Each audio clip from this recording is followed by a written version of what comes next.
Monday, the 3rd of August 2026, and it is a pleasant morning. A warm welcome to your program, Good Morning, the program that always starts your day. I am Sheku Smile. Our quote of the day is from an American theologian, Leone, and it says, right actions in the future are the best apologies for bad actions in the past. Coming up in this edition of the program, Good Morning, Parliament approves financial year 2026 supplementary budget to safeguard stability amid oil price shocks.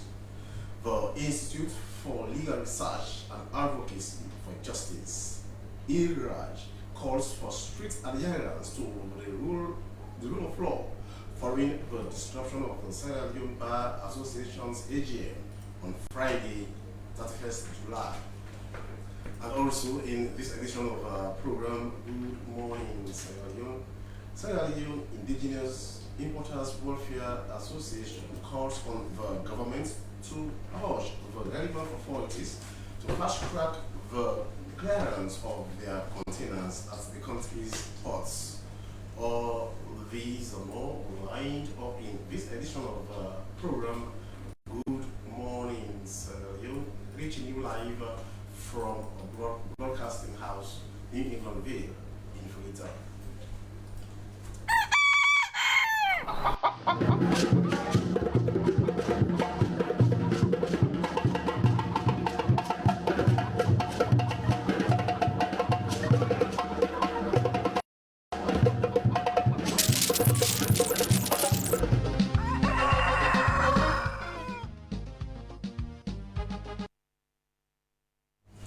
We're back, and the program you are still watching is Good Morning, live from Broadcasting House.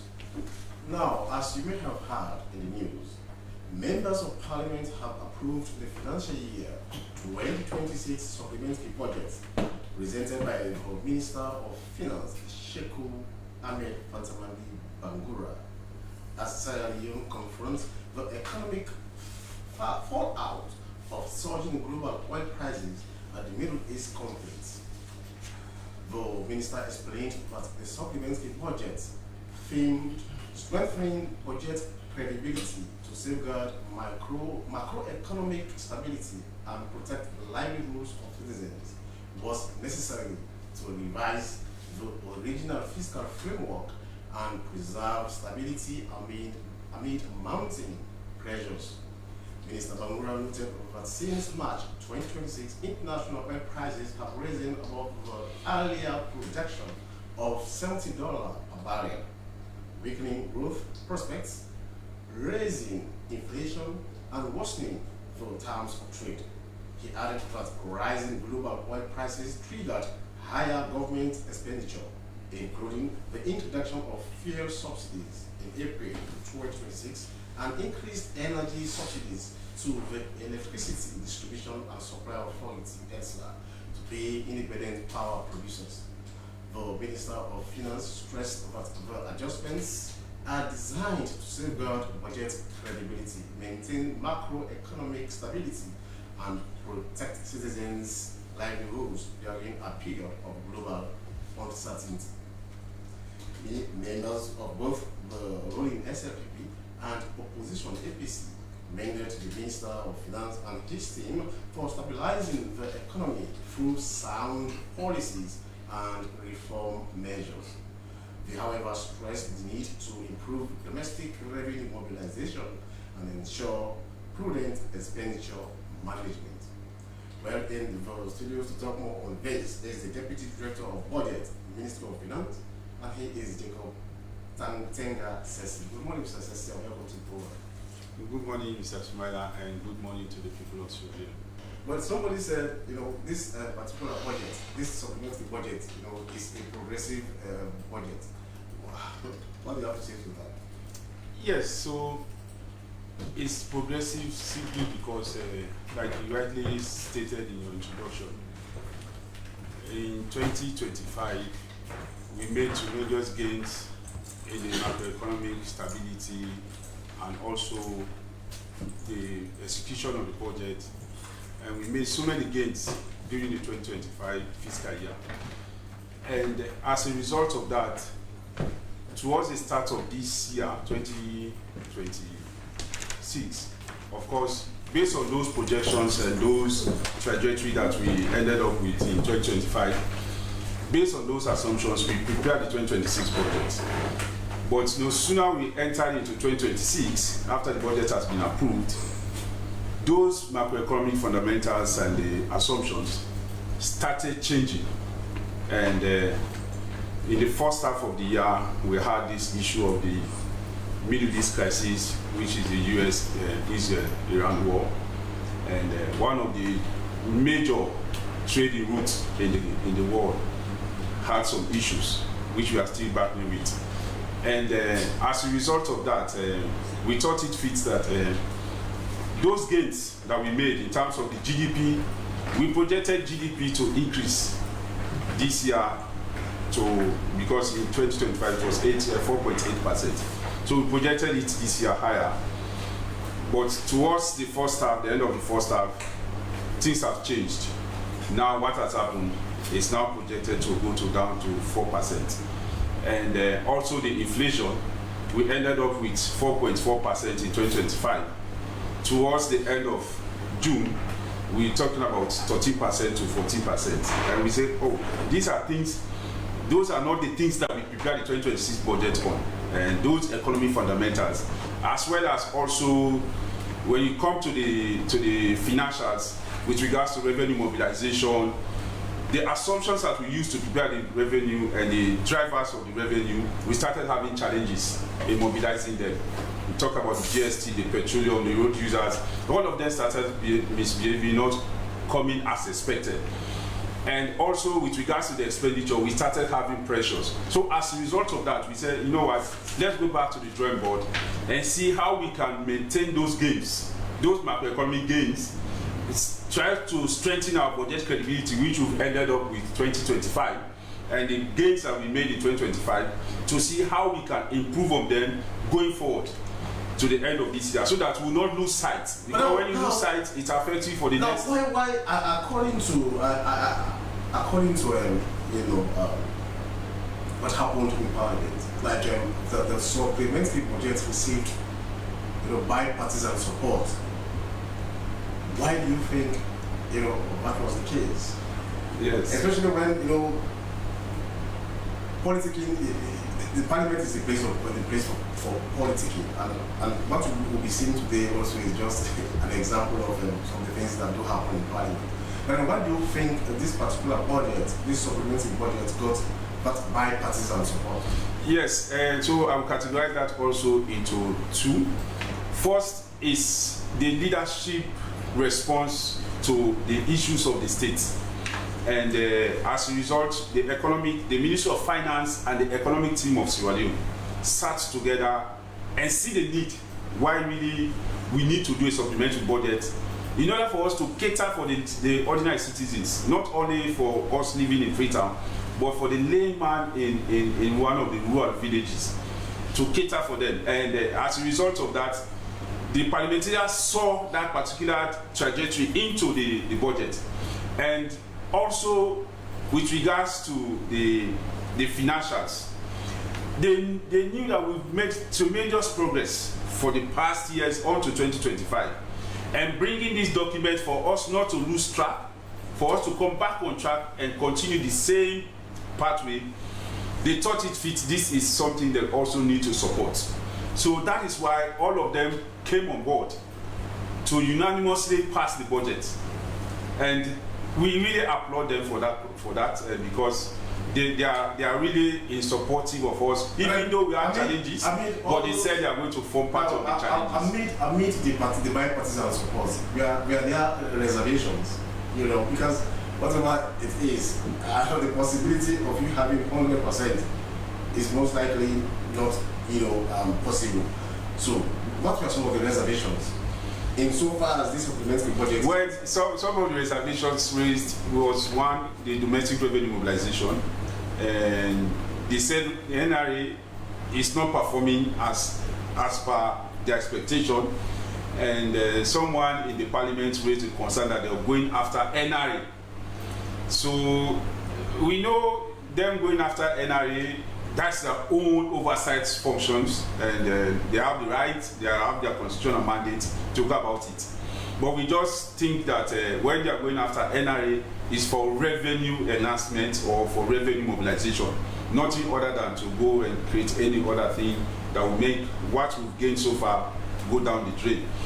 And another reservation was with regards to the expenditure allocation. I think one of the reasons with regards to that is because they don't know the assumptions, the drivers behind the numbers.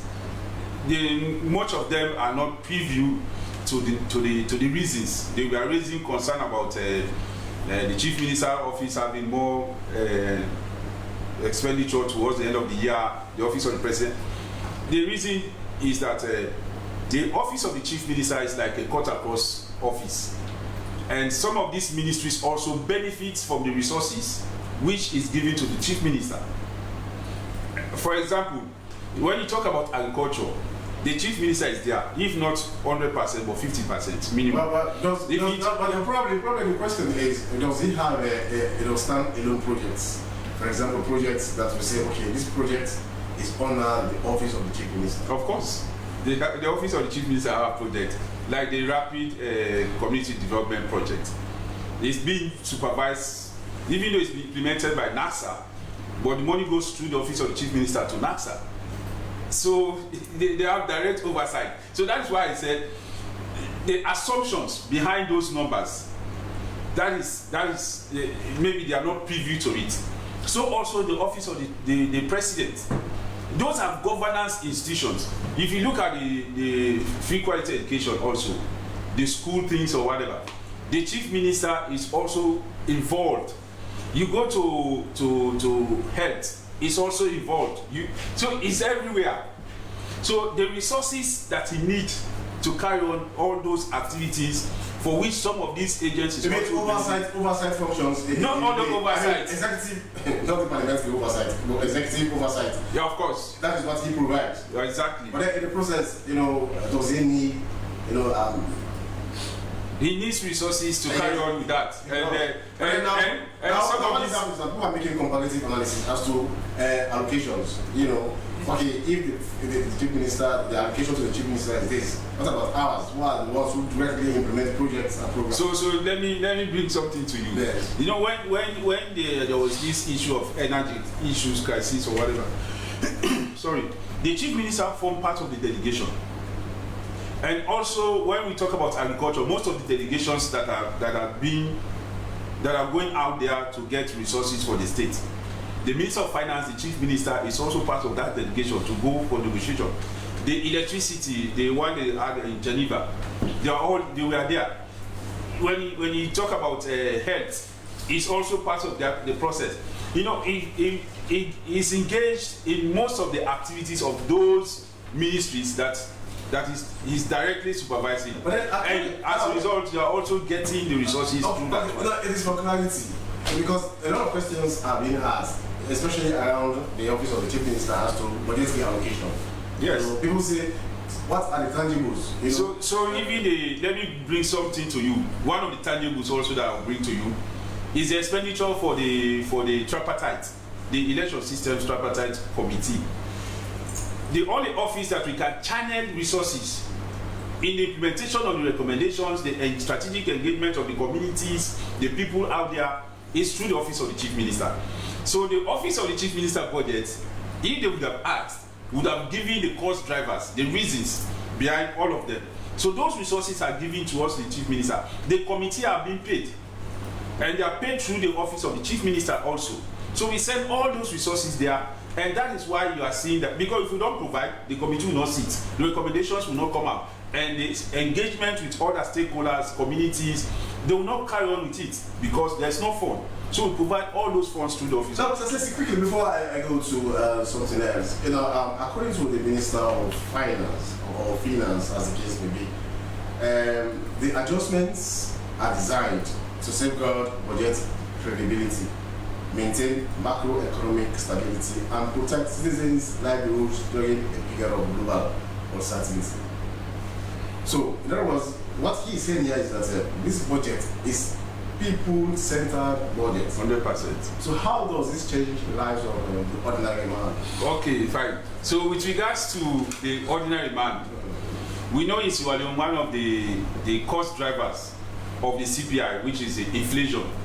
One of the, if not one of the biggest commodity or the largest after rice is fear. And with a change, just a percentage change in fear, it impacts the entire trajectory, everything, the macroeconomic variables of this country, everything. So food prices will go up. You will start thinking about the electricity that you are seeing, the prices will also go up. People transporting, the water bill will also go up. So as a result of that, government thought it fit that, you know what, instead of we raise that burden comes to the people of this country, let's go and subsidize the OMCs directly. Government have not been subsidizing for the past years or more. So for the first time after this crisis, we are giving direct subsidy, direct money to the OMCs, all those oil marketing companies. We are giving them money. We started that since April.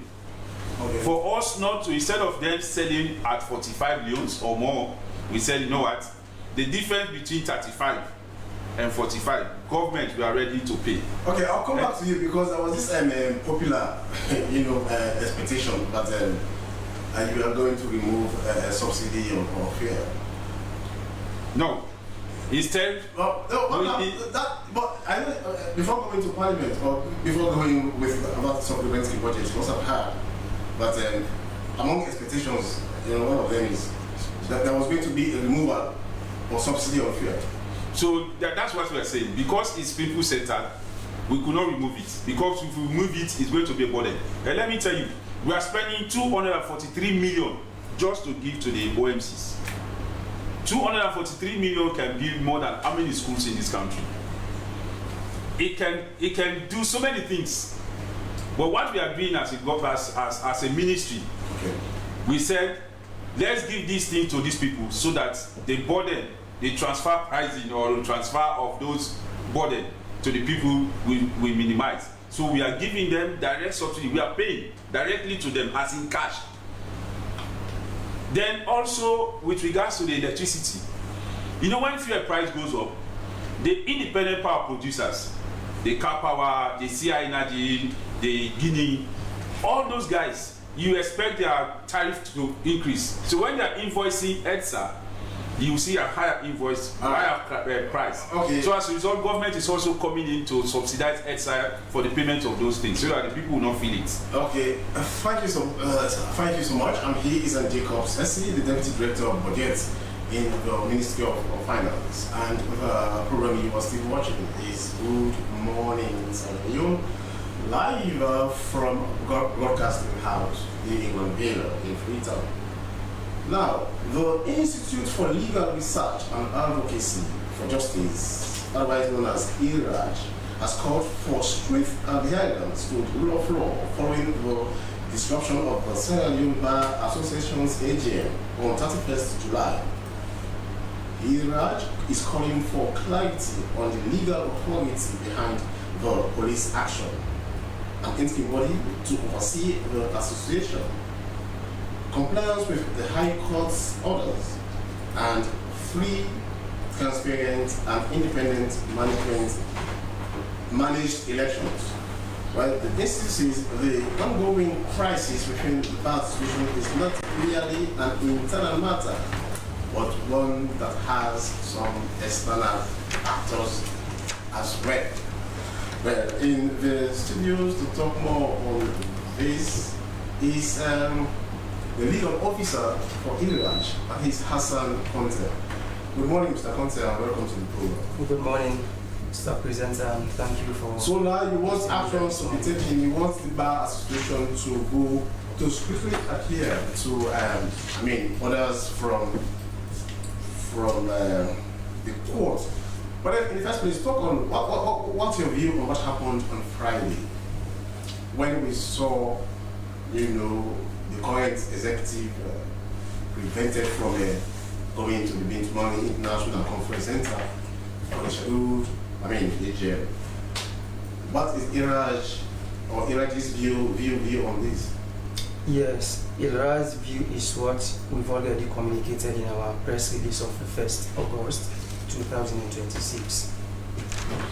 We as an institution, we are disappointed and dissatisfied with the police intervention in disrupting that event on that day. We believe that the Bar Association is an independent institution or association, and it stands to defend the law. So therefore, it must operate, or it must be governed according to the law. So what happened on that day is something that we perceive to be outside the confines of the law, and we are gravely dissatisfied about that. So that the incident happened on Friday, and today is Monday. Yes, sir. And we are still to know where the others came from, because according to the police, the AIG, who later spoke to the two-man executive, did say that it was beyond their control, and it is an order, and therefore the only option is for them to obey. Okay. But from Friday to now, we are yet to know where that order came from. So that is indeed one of the biggest problems, because we are saying that the right to assemble is a constitutional right. It is a fundamental human right. So if that particular right is to be restricted, it has to be within the confines of the law. So as you see, we've not known who gave. But are you keen to know? Oh yeah, that's why we've already called the Inspector General of Police to give us the authority, the legal authority that they rely on in acting the way they did. Because as we are saying, that is a fundamental human right. In fact, it is one of the entrenched clauses in the Constitution. If you look at Section 26, it makes it clear that every human being is guaranteed the right to associate. So if members of the bar gathered on that day in a very peaceful way to conduct their AGM, and if they are obstructed, we see that to be unlawful, and to say, quote and unquote, it is an order from above. So an order from above which has not even disclosed the source, and which is not a court order, is not competent enough to deprive someone's fundamental human rights. But now let us talk about you also in your release, in your press release, you did say also that the interim body, because now as it stands, the mandate of the current executive has expired. Indeed. So they need to go to Congress, elective Congress, that will be followed. After the AGM, there is now going to be an elective Congress to have a new executive. And you suggested an interim body. Yes. What is your expectation in so far as composition of that body, that interim body you're talking about? What should be the composition? Okay, we are expecting that interim body to be appointed by the National Investment Board, because just like you rightly said, this executive mandate has already expired, so they cannot do any appointment so far from this point. So we call on the National Investment Board because there was already an engagement with them previously, in the sense there had been an engagement between the National Investment Board and the current executive of the outgoing executive of the SLABA. So at this stage, we want to call on them, or we call on them at this stage for them to make an appointment of an interim body that will conduct these elections, or to manage the affairs. But are you also disappointed that legal minds, those who are supposed to be interpreting our laws, guiding society, because they are the consciences of society. Sure. But by virtue of the fact that they know what to do for society to be peaceful, by ensuring there is quiet, there is peace, there is sanity, as the case may be. But if you see them, those we rely on for interpretation of our laws, doing something not compatible to their statuses. What do you think? What comes to mind? No, to be honest with you, I just need to admit to that we are disappointed because just like we say, we are the moral guarantors. People look to us when it comes to issues of justice. So we should be the brightest example in society. So if we are behaving in a way that our association has become a laughing stock in society, it is something that worries us. And that is one of the reasons why we make our position known. That one, because all of these things, they have their foundations. They have their foundations. So we are not happy about that, and that's why we are making our position known so that the correct thing can be done to remedy the entire situation of the slaver.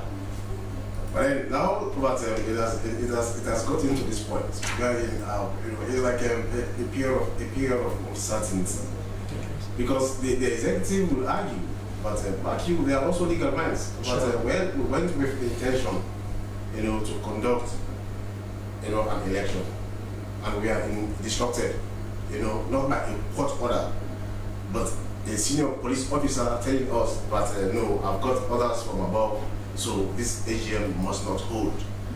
You understand? So they will have a lot of power. What if they argue this in court as well? But that is one of the things we communicated, because we are in the first place we are disappointed with the involvement of the police, because the intention of the gathering was for the AGM to continue after the court order. So for us to have now police come in and hold the whole process that was disappointing. No, that was one of the aspects that we addressed in our press release. But what we also want people to understand, the mandate of the current executive expired sometimes in May, because we have voted in the May 17 and 18 election in Kenema, an election that was also disputed and which legitimacy remains a question to many of the lawyers who are also members of the Bar Association. So by right, their mandate expired on that 18th when they had their 2 years in office. So, but if they did not do anything outside their M&A, yes. And they will also argue that yes, we had the intention to go conduct an AGM, yes, and elections. Yes. We are prevented from doing it. We had the will to do it. It is not our fault, but that the AGM did not hold. No, yeah, that is understood. That is understood that it was not their fault anyways, but the fact just remains that their time has expired. So when your time has expired, because even now if you look at the press release, I think it was released yesterday. So we are in there now making a suggestion for an extraordinary general meeting, admitting that yes indeed, the time of the current executive has expired. So that acknowledgement has already come in that. But at the same time, according to their M&A, they are the ones that should hand over, probably if they went into an election and they lost. You understand? They are the ones that should conduct the elections. Yes. And if they win, they continue in office. Yes. If they lose, they hand over to the incoming. So now, who does it? So that's why we've called on the National Investment Board to appoint a caretaking body, because you can also perform those functions within the validity of your mandate. So if your mandate has expired, you cannot perform something outside your mandate. Okay, for example, let us go national. In our constitution, 5 years a term. Yes. And the sitting president, after expiration of his term, first term, he makes he's or herself available for elections. He goes back and seek the mandate of the people. Yes. If he's denied, so be it. But he is the one that will be in charge to usher in whatever executive comes after the elections. That is how it happens. So now an ethics body hasn't been set up. That is something that we are suggesting. But what if the current executive holds its ground, but we are not going to go out of office because that AGM at the Goodmorning International Conference Center, the failure for the AGM to hold was not our fault. Yes, okay. The difference between the two, because the issue of the president is regulated by the Constitution, and for the bar, there is a M&A, and the law makes provision for a supervisory body, which is the National Investment Board. So in situations like this where there are uncertainties, so there should come the National Investment Board to ensure that the situation is regularized. What if they stand on the argument that we did not, what AGM, failure to hold an AGM was not our fault. Yes. We are disrupted, by an authority, by an order that did not come from court. What if they stand on that argument? Okay, just like I said, that is no longer the argument here, because they have already admitted that they should not run an AGM any longer, but there should be an extraordinary. So what's the way forward now? The court is there to interpret some of these things. Okay. Yes. So what do you expect going forward? What do you expect of the current bar, whose mandate had expired since May? Yes. And the incident at the Goodmorning Conference Center and the aftermath, and some executive members resigning. In the case of the PRO, they resigned on that day. So moving forward, what do you expect? Okay. Now, if you can still look at what we've already presented, because in the bottom of this all, it is the affair of the bar. So we just want people to use their consciences to know that yes, we all have a responsibility towards the bar. So that's why we even created a situation wherein if there is an appointment of an interim body, we recommended that there should be also a consultation between the parties who are contesting the current elections for them to appoint an electoral body within the profession for us to have a smooth ride over this obstacle that we are all going. But then somebody was suggesting that if there should be an interim body, it should be people who are not interested in either of the candidates. I mean, people who are not interested in the bar situations politics should be the ones that should be on that particular committee.